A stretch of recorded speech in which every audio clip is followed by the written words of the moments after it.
this is Erin with lovemusiclearning.com. Today I wanted to share with you some information that I've learned about how to play piano expressively and the specific techniques that are used in order to do that.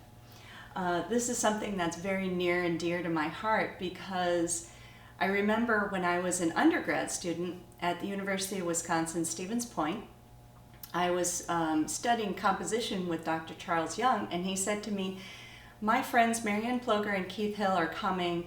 They're going to be doing this, whole seminar all day. You need to be there. And he didn't really say much about it, so I was like, I didn't know what to expect, but I trusted him. So I took time out of my workday to come, and they were describing historically that they used to play in a different way.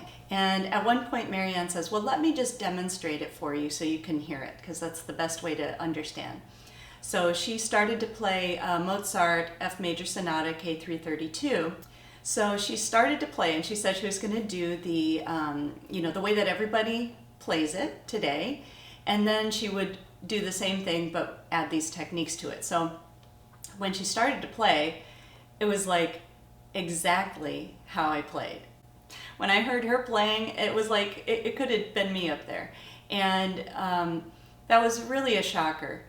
But in a way I kind of knew, every once in a while I would listen to myself and be like, I'm not hearing anything. I would feel things, and I would know that I was feeling stuff as I played, but it just wasn't coming out my fingers. It wasn't changing the sound at all.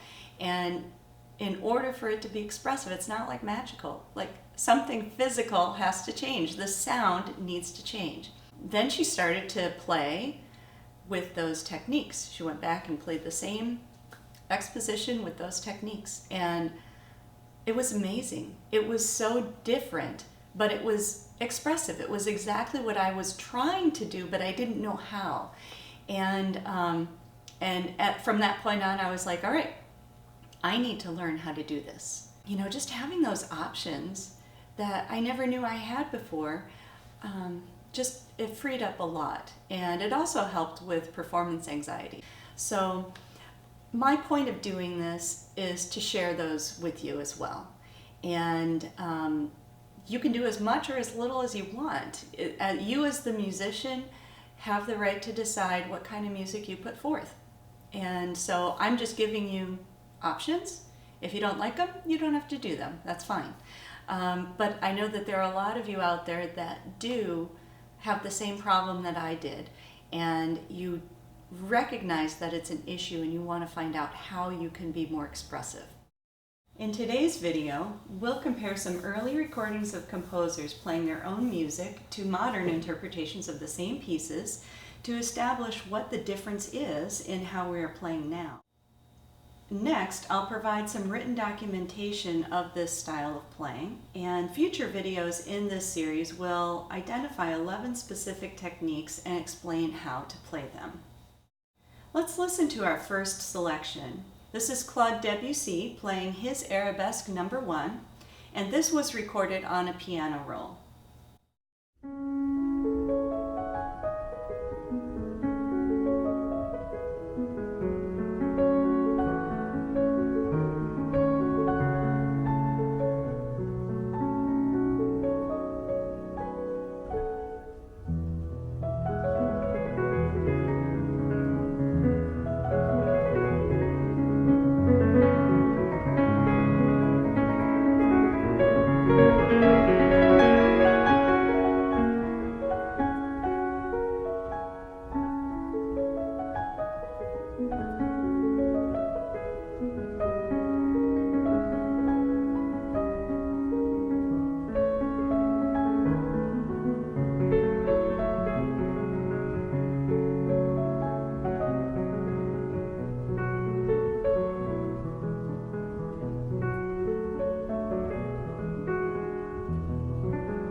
Here's an example of a modern interpretation of Debussy's Arabesque number 1.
We'll go back and listen to the Debussy recording again, but before we do that, let's talk about some of the devices that we heard.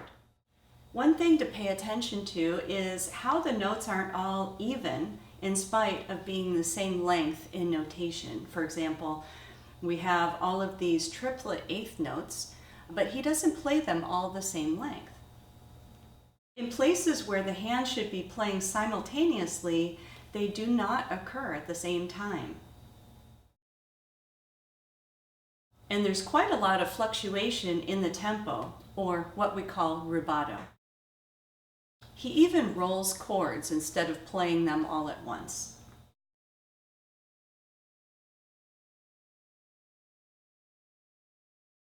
Now let's listen again.